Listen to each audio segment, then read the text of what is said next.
What's going on, ladies and gentlemen? My name is Sean, and people on the internet call me Spumwack. It's weird. I presume you can hear the experience ringing right now. Let's turn down hostile creatures. Wait for it. Yeah. You can totally hear the experience going right now, but you can't see it at all. I wonder why that is. If we look up, can we see it? No? Is it F1 mode that causes it? Huh! I don't know if this is an accident on purpose, but apparently in this third-person view, you can't see experience. That's so weird. I just accidentally found a bug. I mean, it works from the backwards one, right? Hold on, let's just turn this on. Yeah, look at that. We can actually see the experience orbs, but then you can't see them when you have the camera facing you mode. Interesting. Very interesting. Anyways, I figured I wanted to show this to you guys so that you could really just get a feel for what the donut's like. Because this is how a lot of us have been spending our time recently.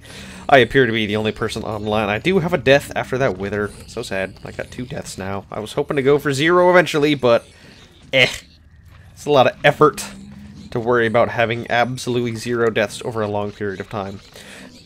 So anyways, yeah, you just sit here for a long time. This is the experience of the donut. So I came to the conclusion that I'm probably not going to be able to finish the Loci Institute. This is also how I get down in the nether, by the way. I go through the portal, and then I go back through the portal. Oh my god, that's a lot of pigmen. All chilling out right here. And I pop out down below, so I don't have to go through all the stairs and stuff.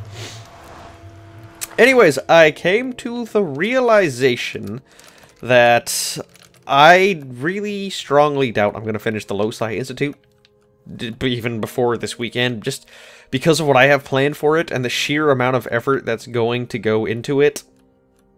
And that is going to require a lot. Let me tell you, like a lot. That's all. That's just a lot. A lot of time, a lot of experience, a lot of diamonds, a lot of resources, a lot of patience. It's gonna... What I have in mind for this one thing may well be the single most effort that I've ever planned on putting in a single thing before. Looks like my netherworts are doing a good job. It's probably time to grow the cows again at some point. And to redo all the wheat. So, I was just wanting to jump on today and have an episode where we don't do much and we just sort of sit and chat.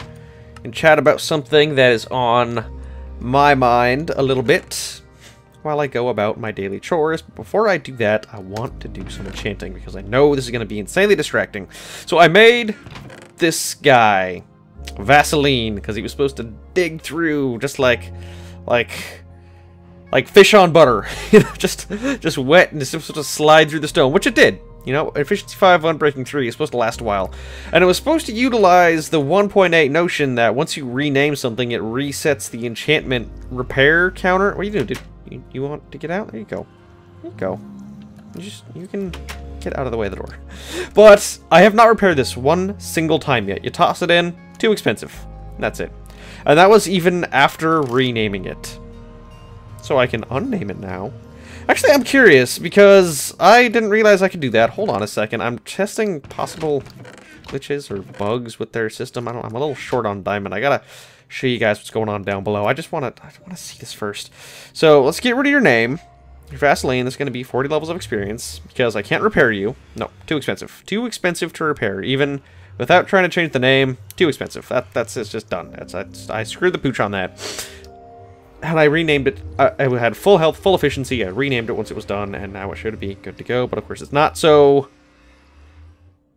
let's see this. We'll use that up, and now can I repair a non-named pickaxe? No, I can't. So there's no way to really get an efficiency 5 unbreaking 2 pickaxe. So I'm going to attempt to make a pickaxe that I can regularly use to clear out a massive area down there using my haste 2 beacon. And so that involves everything being efficiency 5. So first of all, I want to make sure that I actually have that. There's efficiency 4. Power doesn't work on pickaxes.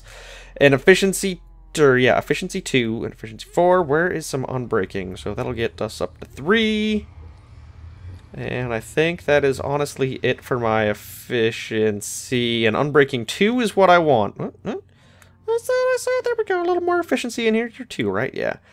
And I think one more should do it. Let me just double check here.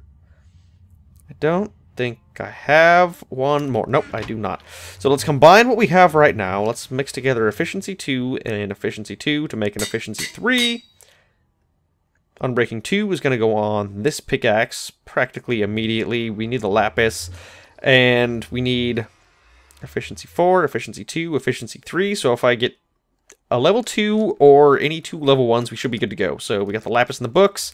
Let's see if we can get ourselves some efficiency. Well, we got knockback, protection. Let's get some protection for the future. And I presume it should be kind of easy to find this stuff. Let's do fire protection. Normal protection. Here's hoping. Oh god, power 1. I've only got 12 bucks left. I do think I have some more leather though. Efficiency 4. Perfect. So that's what I want. We want to take efficiency 4, combine it with the existing efficiency 4 book to make efficiency 5. We want to put our efficiency 5 on a pickaxe. Costs 6 levels. We're going to use unbreaking 2 on the same pickaxe, costs 6 levels, and now we should be able to repair this, right? I mean, we can't now, but it'll at least make life easier when we head down to the strip mine, which is what we are going to do right now, right after I finish my little chores. I'm probably going to grab more wheat and breed the cows and stuff. So I've had something on my mind quite recently, and that one thing is the subject of travel. So my girlfriend and I both have the notion that we would like to travel in our lives. And this actually directly relates to you guys, because anytime I'm traveling is likely going to mean less videos, especially if it happens in the near future. But I'm able to get a little bit ahead of schedule. Sometimes, if necessary. I did it for Facing the End. I got a whole month of videos ahead of time.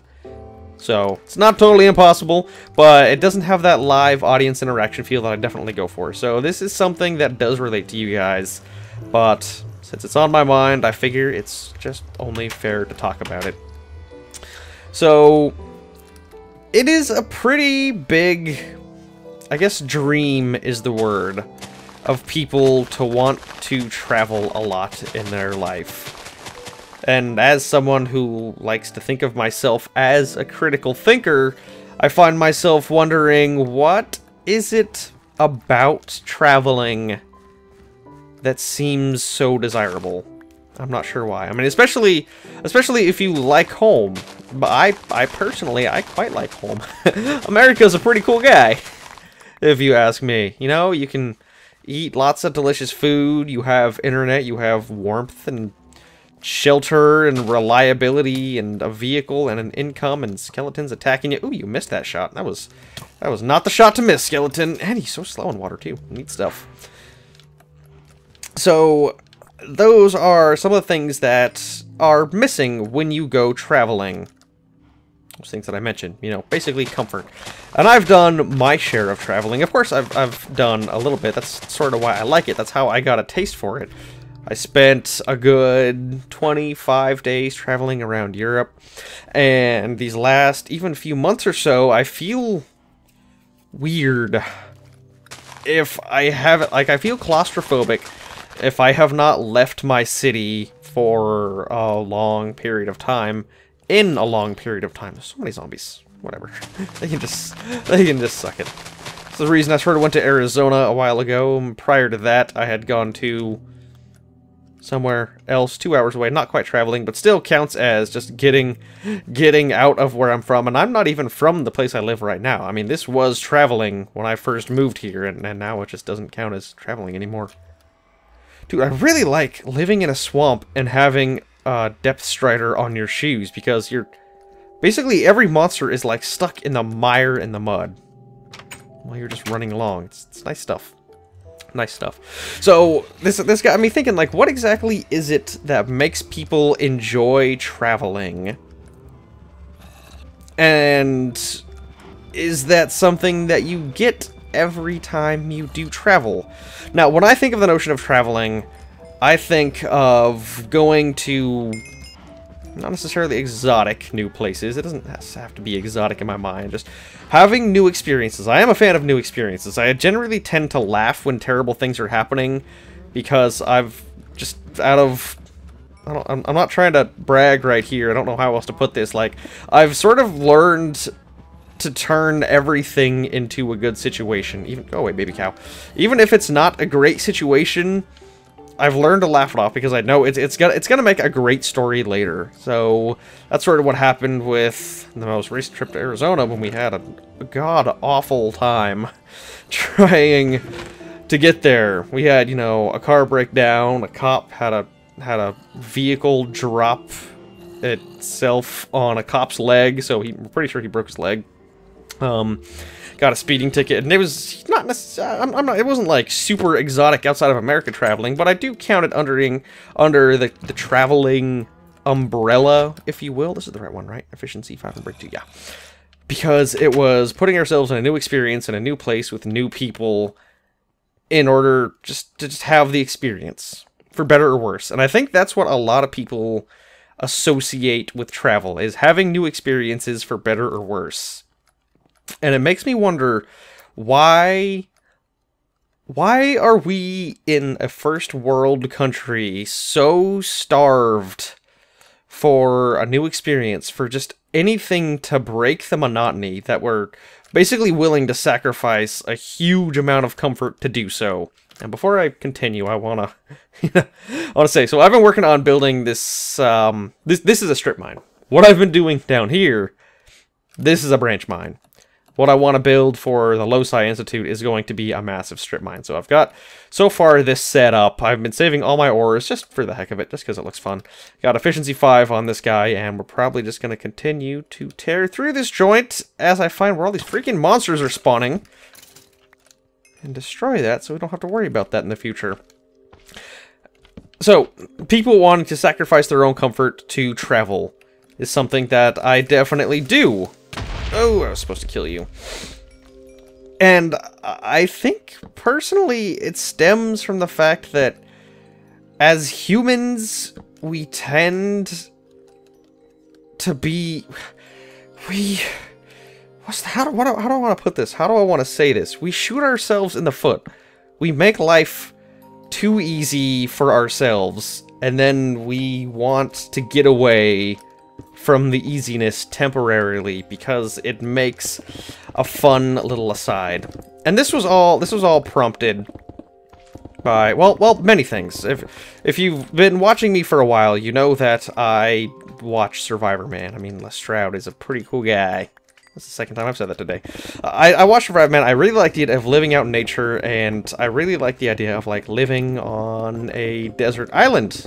I don't, it's just something in my brain, and I guess not even necessarily desert island, just like living out in nature with very limited contact with human interaction is, I guess, where I'm trying to go with that. So that's why I like Survivor Man. I have mentioned briefly a long time ago that I had in a class, an English class, where my teacher he had a sick leave, he had a sick day.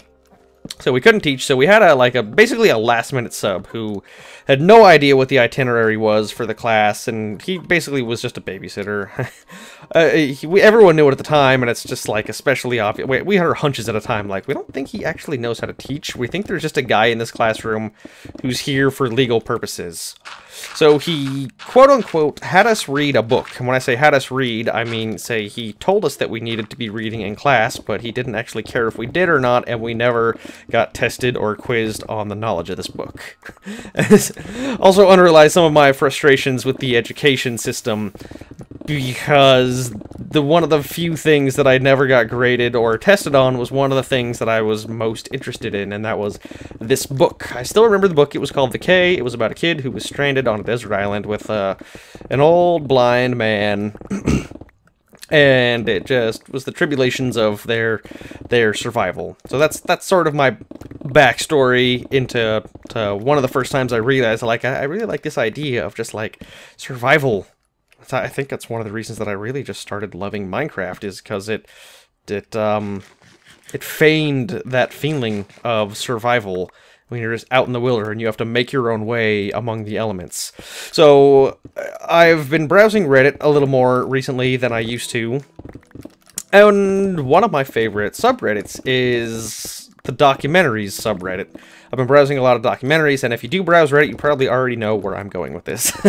There's a documentary a couple days ago uploaded about a guy who basically wanted to live out his survival fantasy, his island fantasy, with another person on an island in the middle of nowhere. And honestly, watching it, he's like complete narcissistic megalomaniac. Like, he wanted to do it because it was about fulfilling his fantasy, and he wanted to have another person there to fulfill his fantasy, and then he went back to the island to do a documentary about himself. Like, the guy just seemed completely conceited. But that's beside the point. I'm getting a little distracted there. So the point was, he was a dude who was living in a very comfortable first world existence where he didn't have to worry about how to feed himself or anything that was, I guess not missing in his life wasn't the right word, but he was never uncomfortable, I'm willing to bet. Not in the way that you would really be uncomfortable living completely disconnected from other humans, not having, you know, access to healthcare systems or a variation of food or any of the things that we, well, to be frank, any of the things I'm doing right now, you know, video games. This is not vital for anyone's survival at all. This is a completely optional experience that we hope it improves our lives. I was gonna say embedder, but I don't think embedder is a word at all. So it's an experience that we hope improves our lives, playing video games. Maybe, and this is sort of where I'm trying to go with this whole thing, where I'm trying to long-windedly say, is that, like, is it a distraction? Are we just distracting ourselves from what's actually important by playing these video games and doing these things, or are we actually doing something functional? Are we learning? Are we improving our chances of happiness and success and survivability? Let's just do 2 to get up to 63. And it's weird because when I watch the documentary, the basic moral of the documentary, the guy who I didn't really like, but he was like, so I did fulfill my fantasy, but I definitely wouldn't go back. It was not a fun experience, and it's something that I don't want to do right now, or probably don't want to ever do again. And every time I watch Survivor Man with Les Stroud, he's preaching to the camera like gospel. He's saying, this is not fun at all. This is survival. You have to do horrible things. You get sick. You don't know if you're going to die or not because there's no one there to help you.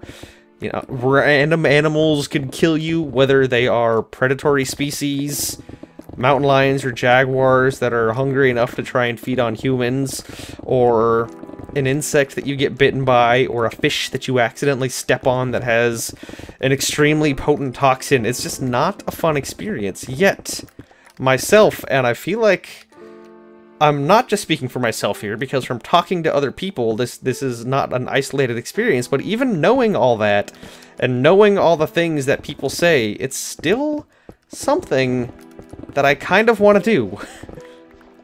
But I like to think of myself as a critical thinker and an analytic thinker, and it makes me just, I wonder why that is. Why do I want to do something that I know from first-hand experience from people that I believe, people that I trust? But I guess it doesn't even matter if I trust them or not. I believe them. When someone says it's not a pleasant experience, you don't want to be sitting there out in the wilderness letting fluid flow out of your body violently from multiple ends. That's an invisible spider. Letting fluid violently flow out of your body from multiple ends when you're too weak to move and you don't know where your next meal is coming from, or even whether or not you're gonna make it. Still, something about all that seems incredibly appealing to me, and I find it very much at odds with... Ooh, I finally reached the center. Wow, we're halfway for this level. That was fast. I find that very much at odds with my logical thinking brain that is able to listen to other people when I know they're right. And that was a skill I learned early on. This is just a brief aside. I remember being quite young, having Christmas morning with my family, and one of the traditions of my family is you can, or that we could, open one present on Christmas Eve to play with. So oh, this is just nice. This is so nice, just being able to ignore the water. So my mother and my brother and my father all said, we think you probably want to open this gift, and your brother wants to open this gift. And so my brother opened his gift, and it was a PlayStation with a video game. This is back in the time of PlayStation 1, mind you. This was kind of a while ago. And it was pretty neat. And it was, you know, it was technically for all of us. My brother and I shared a lot of stuff growing up. So when one of us got a game system, we basically both got a game system. That wasn't, you know, a territorial thing that we had to fight over. But I guess my brother was wiser than me, because he agreed with my parents when they all said that I definitely want to open this other gift. But it was still my choice. And I was like, no! I'm gonna listen to other people. Or I'm not gonna listen to other people. I wanna listen to myself. I wanna do what I wanna do. So I opened my own gift, and it was something cool. I can't remember what it was. And then I remember that day my brother playing PlayStation, because he got Tekken, came with the PlayStation, and you know, I just mentioned there was like no territoriality, but he was the older brother, and it was his gift. So he basically spent all day playing Tekken. All day long playing Tekken, and I was like occasionally getting to play when he got bored or wanted to eat or whatever it was. But we only had one controller, because that's all that came with the PlayStation 1. So I was upset. And then the next day, Christmas morning came, and I ended up opening the present that everyone else suggested that I opened. And it was a PlayStation controller. So I could have been playing 2 players all day long. Everyone just decided to keep the charade going. I mean, basically to teach me a lesson. that was my parents' motivation for not saying anything about it. All right, you know, he didn't listen to us. Fine, he can deal with it. We're trying to get him to play a video game that he wants to play, but you know what? If he's gonna do his own thing, he can learn. And in their defense, I totally did learn. What are you doing, dancing spider? I totally did learn to trust the advice, the suggestions of people who I respect and trust. So that was a pretty big moment for me, and it sort of goes back into this notion of this whole survivor thing that I've been talking about, because I do trust the people that say it's terrible, and that it's not worth doing, and that they wouldn't go back, and all these other things, and yet that feeling persists, that for whatever reason I have a deep burning desire in my brain to just step away from society and just live on my own for a while, and I don't know why that is. I wish I could share with you a beautiful, cleanly tied up moral to the story, a conclusion that I've reached. I mentioned ideas like, you know, maybe we want to get away or prove something, whatever, but it's still, I feel like that's not enough. Like, I should still be listening to people's advices that say it's a bad idea, but I still want to travel and have these new experiences. And the only thing I can think, like I said, it's not a beautiful ending wrapped up in a nice bow tie like I would want it to be, but I really feel that people are just, we're just sort of bored. Life is easy. We like to say how hard it is to make money and get by, but in reality, you can spend a couple days at a minimum wage job, and you can buy, or not buy, it's not the right word, you can accept the different societal means of supporting less than rich people. Hey, spider. And it's relatively easy to get by. And when I say easy, I mean, like, it's not easy to get rich. It's not easy to have all the stuff you want, to have a nice car, or necessarily to even pay every single bill you have. I just mean you don't have to ever really worry about starving to death or getting eaten by predators. I mean, I'd say at the very worst, we do have a really god-awful medical system in America that if you have less money, you are more likely to die, sadly. So that is one unfortunate thing, but if that ever gets addressed, or just ignoring that one thing, we have all these other aspects that make life fairly easy to get by. And I think that my experience is generally shared by a lot of other people. I want to travel, and I want to meet new people, and I'm just not really sure why.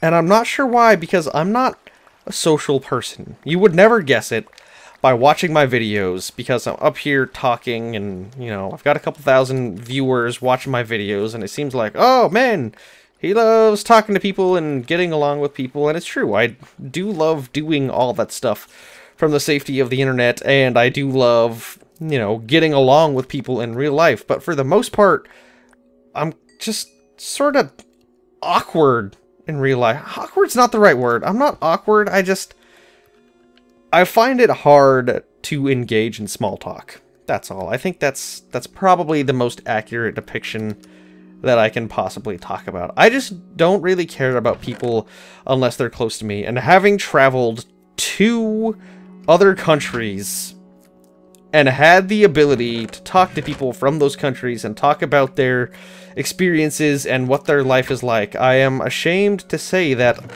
I didn't really do that anytime I went traveling to other countries. Most of my time, and I can't even think of an exception, I'm willing to say all of my time was spent talking to the people that came with me. And it's a sad fact about myself. I mean, I'm not going to pretend that it's attractive or desirable quality to have in a person that I'm not super great at socializing, but it is a quality about my person that is there that I'm trying to work on.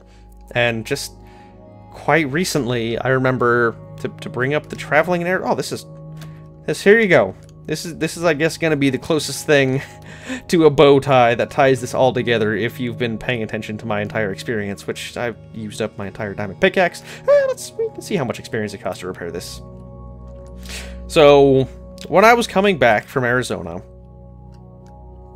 this is like a month ago, you know, it wasn't a super fancy life-changing trip. It was just a little visit to see family and visit a really cool observatory, you know, go hiking, look for some petroglyphs, spend some one-on-one time with my girlfriend, basic stuff like that. And on our way back from Arizona, we were on our way towards, I can't remember if we were on our way, I don't think it was on our way back to California. No, it was definitely as we were stopping by as we were heading to Flagstaff for the night, and we wanted to get there before the observatory closed.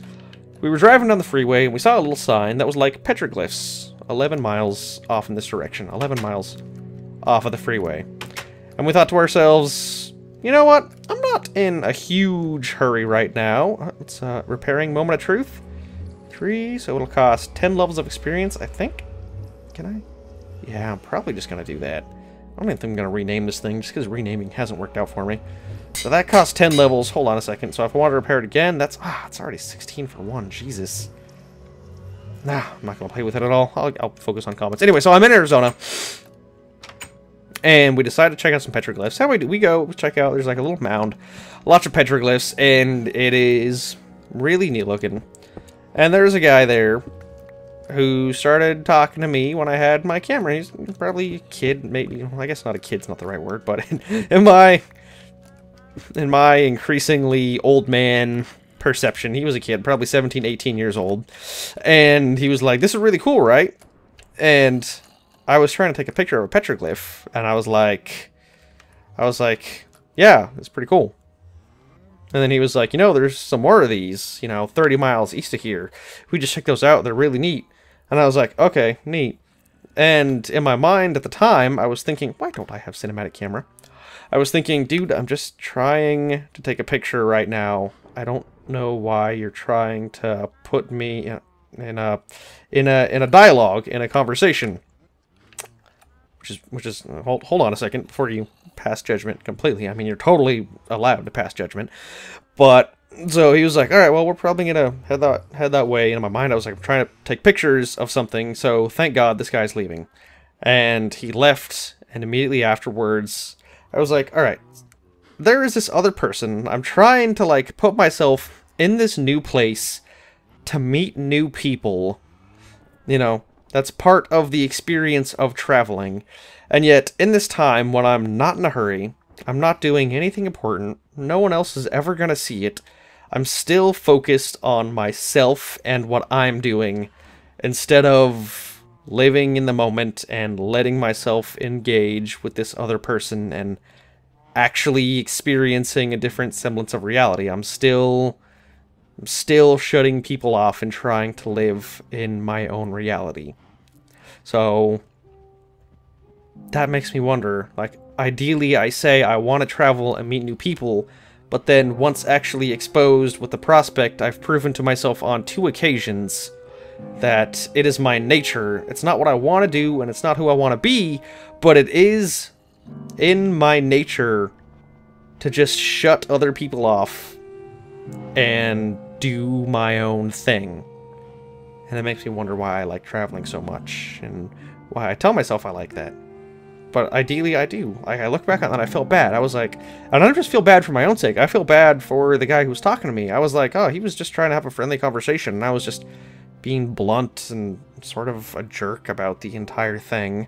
And, you know, I asked my girlfriend, I was like, I feel really bad. Like, he was just trying to talk, and I was sort of brushing him off, and she was like, no, you were fine. You know, you didn't come off as unfriendly or anything. You were just normal. And I was like, I don't want to be just normal. Like, I want to embrace life, and I want to embrace new experiences, and I want to learn. And that's all I got. That is your tie together with a ribbon. I've used that phrase way too many times today already. That is my experience, and I hope maybe my thinking out loud has taught you something, and at the very least, I hope it taught you how much time I'm gonna have to put in that thing down there, because I was down there for, what was that, like, roughly 30 minutes, and I got maybe 1/5 of that layer cut out. And I'm going to probably cut out like 6 of those layers before I make one giant isolated underground low-sci layer. So that's one of the reasons I just put out this sort of unedited, uncensored, I guess, director's cut version of one of my videos. I'm not trying to pass myself off as any way. I just sort of wanted to be myself and talk to you guys and show you what's going on in my personal life and on the server right now. So I hope my experiences have at the very least, made you think, and I'll just leave it at that. I'll talk to you guys next time.